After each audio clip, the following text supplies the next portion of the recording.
Moby, welcome to Owners Club Talks. Thank you so much for joining us today, and I'm so excited for our audience and myself to learn more about you and your business. So, without further ado, can you please fill us in who you are, what your business is, and what you're all about? Yes, thank you for the intro. Thank you for bringing me on the show. My name is Moby, and I accidentally sort of started a paid ads service business where I didn't think I was going to do this in my life. I never thought paid ads was something I would actually try or like or build a business around. But my entire life is now running ads for others, and I love it. So cool. What's your company called? Fire Show Media, but it's in the middle of a rebrand. What is it going to be rebranded to? I have no idea, but I'll figure it out. I love it. I love it. Building the plane as you're flying it. And where are you located? Austin, Texas. Okay, sweet. So you're right in there with Yen. Tell Yes. me, what inspired you, or what's your story of creating this business accidentally fumbling into it? Yeah. So, long story short, I moved to the US, and for 9 years, I couldn't start a business, well, because I was waiting on a green card. I was in engineering operations. That was not my thing. I really wanted to do marketing. I started podcasting. And when I got my green card, I joined a startup and then promptly got laid off in 2020. I remember getting on a call with 80 other people, and they're like, hey, you'll get an email. And the call ended. I checked my email, nothing. Then I refreshed, and there was the email. They're like, you're done. I'm like, okay.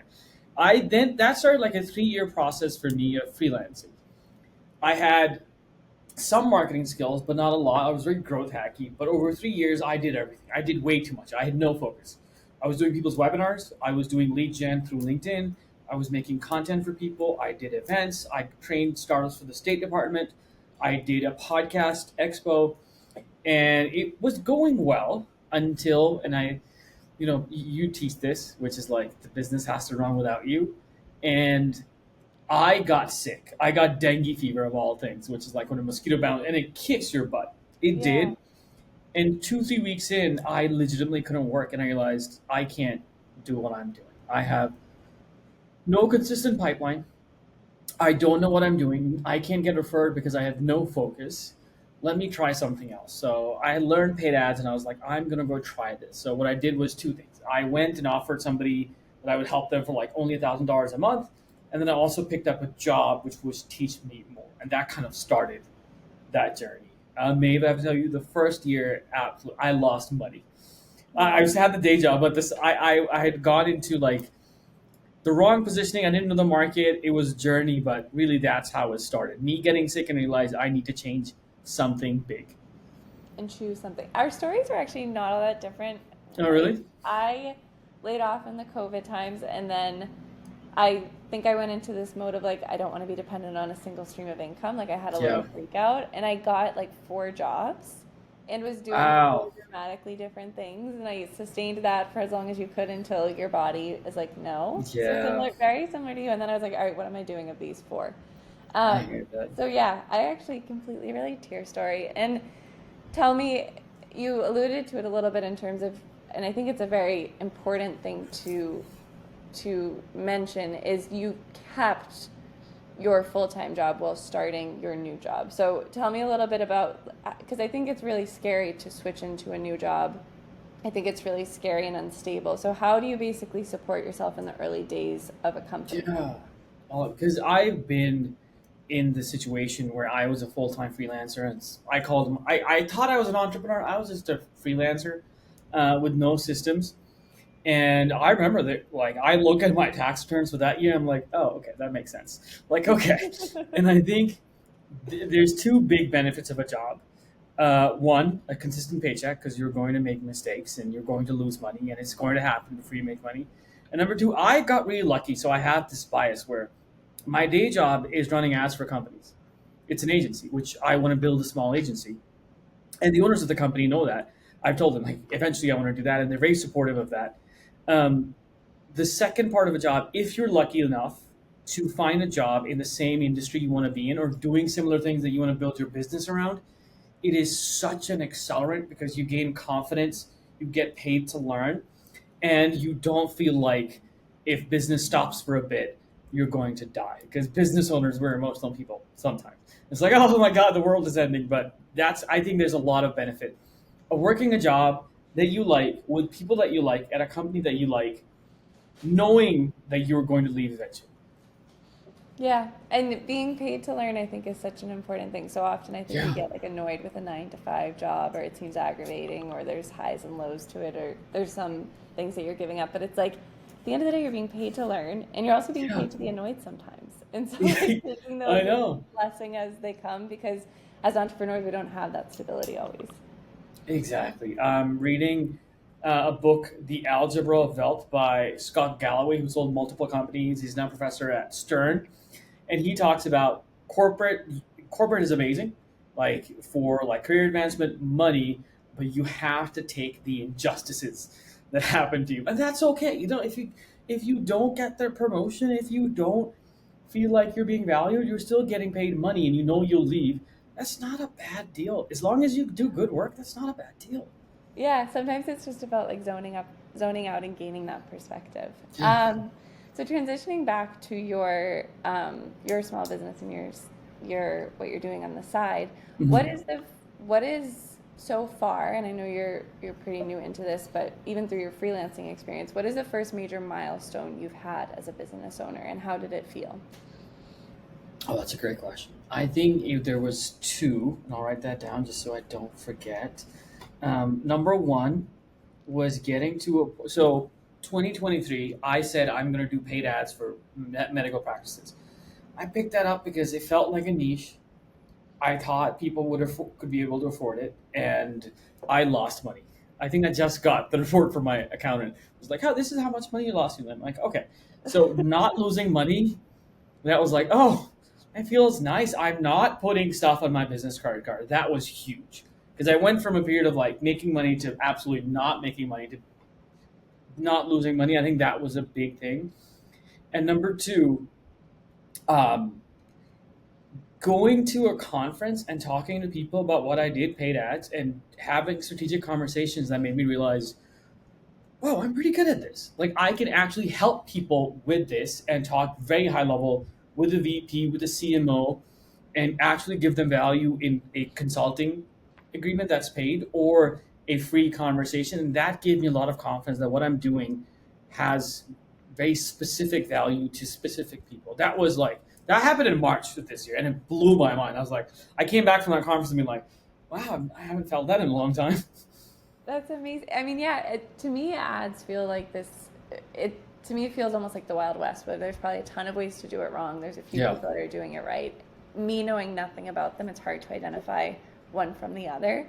And so, you being able to be a subject matter expert, and also you probably don't even know how much you know about it, is probably an incredible feeling. And people like myself need the help. I hear that. I hear that. So, what we talk a lot about in terms of within Owners Club, like what the values of the business is, what are like the core, what's your why? Because it's hard to keep going sometimes. It's hard to keep going when you're, like you Yeah. mentioned, like losing money, or down a quarter, or things are not working, or you don't have the product market fit, whatnot.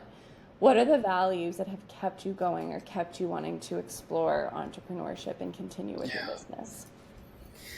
Um, I think for me, there's a certain number in my head, but it's not about the number. It is, so I moved to the US by myself.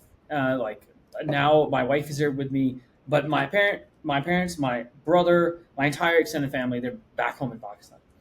When I look at small business or like being an entrepreneur, I look at it as an avenue for me to make money, maybe the same as a very high paying corporate job, but also be flexible and spend time with family across the world Yeah. because that's a very different time zone. Like right now, it's 3 o'clock. It's probably 1 a.m. over there, and I don't think a corporate job would be okay with me, or I don't want to work those hours all the time, even if I'm working remotely.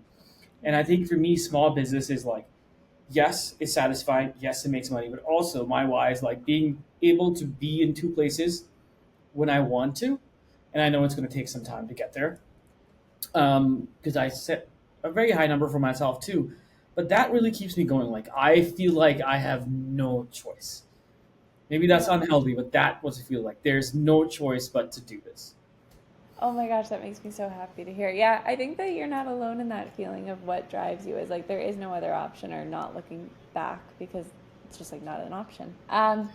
Getting into what success looks like for you, in kind of diving a bit deeper into that, where it's like being able to go where you want, being able to Yeah. travel to see family.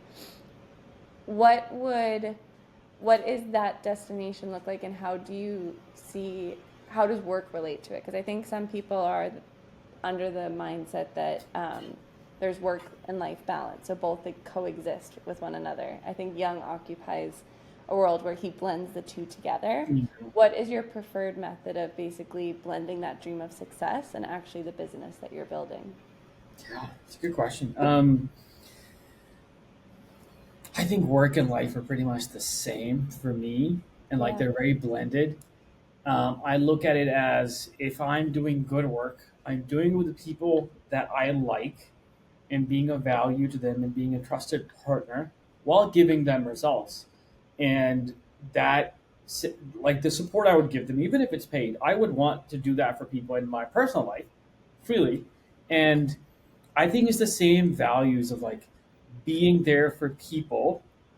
Sometimes they pay you, sometimes they don't. Sometimes they'll listen to your advice if they're paying you. But just being there for people is something that I really want to try to keep doing. And I don't see a fine line between work and Yeah. non-work, and that becomes a problem, too, a huge problem. But that's the way it is right now. Yeah, I feel like you have to like pick one or the other and stick with it, or you end up like torturing yourself bouncing back between the two. Yeah. Um, Getting a bit into stories, I've got two questions that hopefully will bring up some of the stories of your entrepreneurship journey. The first being, what is the most unexpected or bizarre thing that has happened to you since running your business? Ooh, that's a good question. I think the bizarre thing for me is how I ended up doing paid ads. Like legitimately what I do right now, what I love, what I keep talking about, what I post about every single day, what I think about is I grew up watching Gary Vee, who's all about content, and then making a lot of content. I think I've interviewed 100 people probably on podcasts. I've had 3 podcasts. Um, I used to think paid ads were the devil. It's like, who needs paid ads? That's horrible. No. And legitimately, when I got interested in paid ads as a strategy, I was learning from somebody called Ben Heath on YouTube. And I had this idea of like, I'm going to do paid ads for medical practices. And I was in Pakistan at the time. I just got married. And then I called my uncle who runs a business in Chicago. I'm like, I want to do this for you for free. Can you let me run ads for your practice? He's like, okay. So in 7 days, I actually flew to Chicago and I was back in the US doing that. I spent a week with him, with his marketing team, trying to figure it out. And then 2, 3 months later, I got a job in an advertising firm. And now I'm so grateful that both those things happened, because otherwise I would have been still being like, I do content, which is a great thing, but somehow I found something that adds value to people that I enjoy too, in terms of the data and the strategy and the creativity. It's bizarre that I'm here for me. Yeah, that is super interesting. And do you regret, or do you believe it happened for a reason? Or how do you feel about basically having niched down so early in starting the company? Because you had picked your industry along with picking what you're going to do for that industry. Um, where are you at now? Are you still exclusive to that selected niche? Are you broadening? Where are you at with that journey?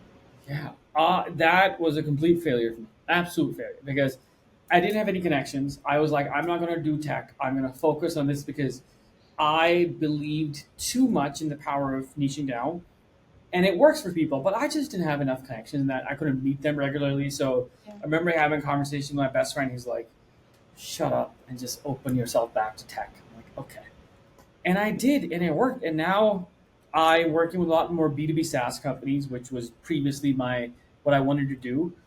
For some reason, a lot of more small businesses and entrepreneurs. So I look at that as a lesson. I got my butt kicked when I niched Yeah. down too quickly because I had blinders on, and I think I might niche down in the next year with B2B SaaS, but I just picked the wrong one before, I think. Yeah.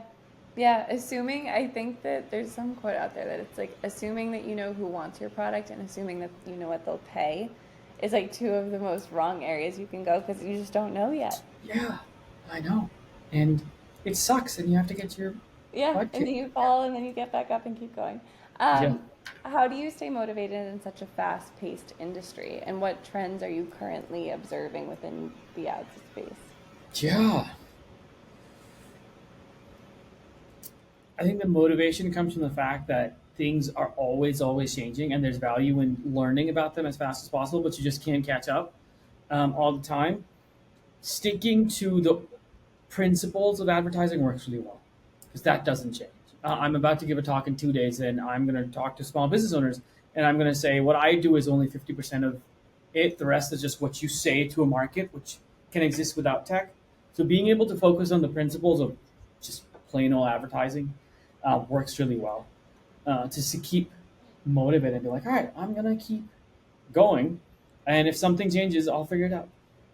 Yeah, super cool. And then, what are you testing currently to grow your business? Because I think you're in the growth sector already, but what individually I think Yeah. we as small business owners can speak to, like, you can test things within your own business. You think that one thing's really going to work, it's the thing that fails the quickest. What are you currently using, or what are you currently doing to grow and attract new customers to Yeah. your business? So I am doing a few things. First off, I am reminding myself every day not to start a podcast because I've done that many times before. I'm like, don't do it. There's no, don't do it. Don't do it. That's what I'm saying no to. And then I'm honestly trying to figure out how I can network more within the space that I want to be, which is like tech, and really have those offline conversations. So I have a mixer that I do every 2 months with a partner. We might start a meetup for marketers because I think that's where our market is. But on the online space, last 5 months, I've been really gone heavy into LinkedIn. And while I can't say that this person saw my LinkedIn and came to me, whenever I started posting more, a lot more people messaged me on LinkedIn. So there's a Super correlation there. interesting. Um, that, and then the third thing I need to do for myself what I do for others: set up Yeah. a funnel and run ads for myself. Because I play with the idea, and I'm like, why don't I do that for myself? Because when I look at a client, I can say do A B C D and then do it until you get to X.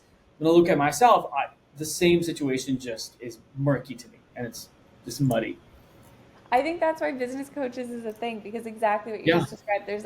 There's service-based business owners, and specifically small business owners I can speak to. You're incredibly good. You've proven that you're incredibly good at working within your business. Working on your business, though, I think you're not alone in the feeling of, like, it feels almost nearly impossible, or you don't want to allocate time to it, or it feels like the last thing on the priority list, and then it just doesn't happen. And so it doesn't treating happen. yourself, I mean, you know what to do. You're the master at your craft and applying it to yourself. But yeah, that's super interesting. And then to dig a little bit deeper on your LinkedIn point, how have you gone about posting at an increased frequency? Has it been Yeah, overwhelming? What are you posting about? How would you kind of start that? Because it's not easy to develop content on a high frequency.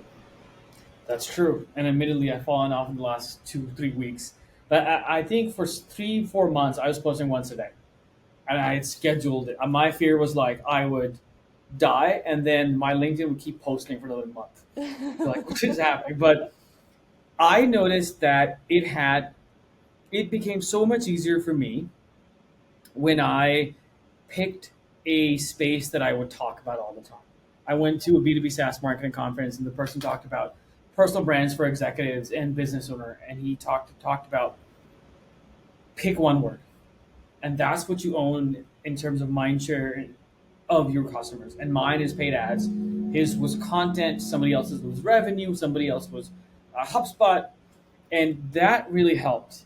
And then also had some drawbacks of I feel like I'm saying the exact same things, but being able to just pick one thing and just talk about that constantly helped.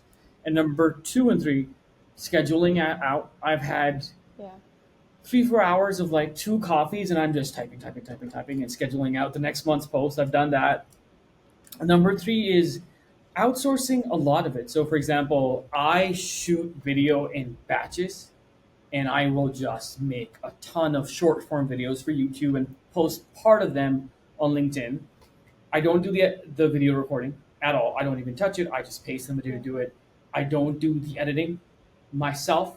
I don't do any of the posting on YouTube. I just pull out the stuff for LinkedIn. I write the post, but I just like to outsource things that I've done video work in the past, but it's way too much admin work to handle. Yeah. Delegate. Yeah. Yeah, I think that that's actually a really good takeaway from this conversation in terms of like if you know you're not good at something, if you know that it takes an inordinate amount of your time, it's like there are people that specialize in it. Give it to Yeah. the experts if you can and if it makes sense. Super cool. So switching gears, but also staying on your daily habits, which once was LinkedIn posting, what are some daily habits and routines that have contributed to your success? And this can be both personal or professional. Yeah. I think for me, it is plain old index cards. So literally writing the stuff that I need to get done the next day, the night before. So Yeah. helpful because I have a to-do list and I made one today and I have 20 things on it and I just starred the ones I wanted to get done on a big piece of paper and I just pulled out a flashcard and I wrote down what I had to get done.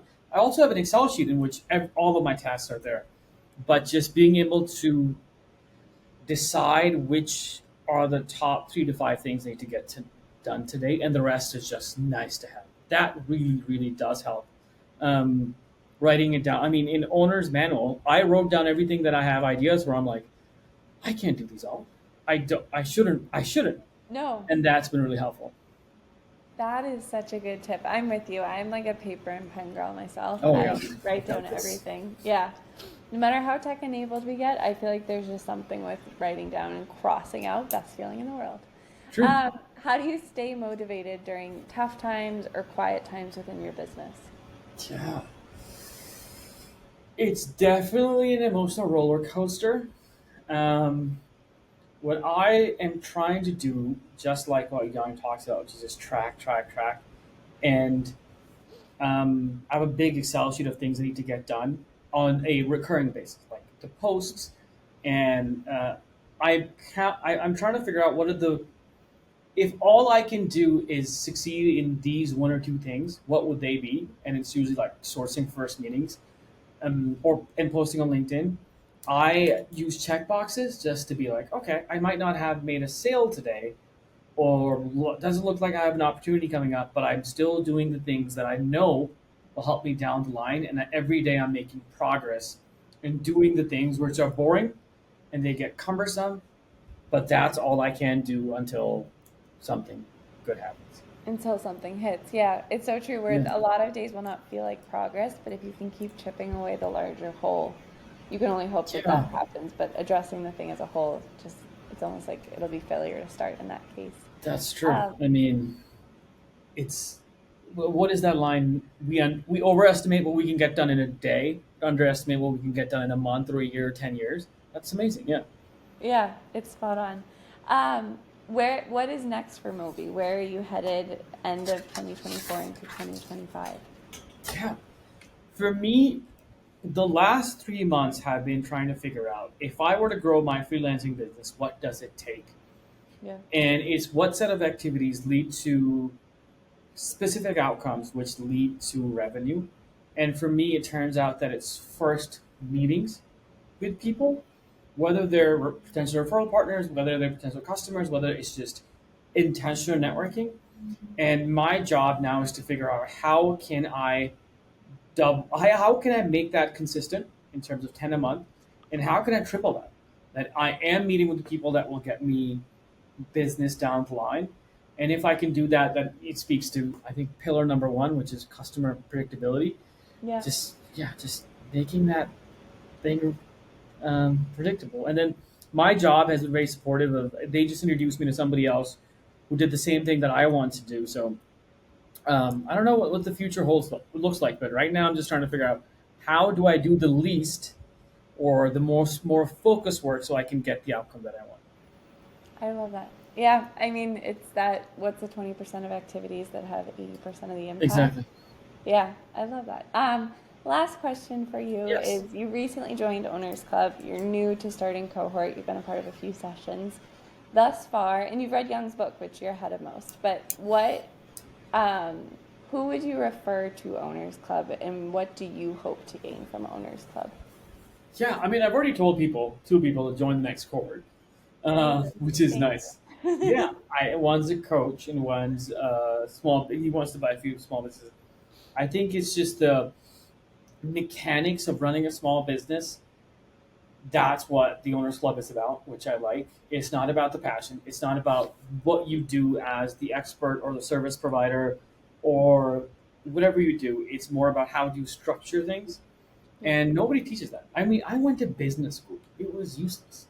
Um, absolutely. Like I'm sorry for it to be listening, but it wasn't that useful. And I like the fact that I look at Owners Club as furthering my education in small business ownership. And I think everybody needs that, whether they use it or not. It's like a mini MBA for business owners.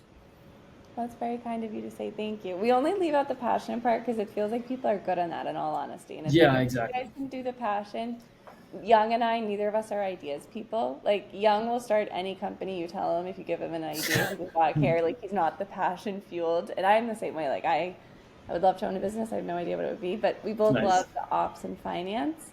And Mm, so we love partnering with people like yourself where it's like you're really freaking good at something and you're incredibly passionate about it. You're the subject matter expert in the room. How can we just help you feel confident about all the little things that maybe aren't as passion fueled but yeah. necessary? Yeah, so that's what I got for you today, Moby. Thank you so Awesome. much. It was so cool to hear about your journey, and I can't wait to see where you take things and what the rebrand is going to be. Yeah, I have no idea. So let's see. Let's see what it is. I know. Thank you, Moby, for your time. We really Of course. appreciate it. Awesome. See you.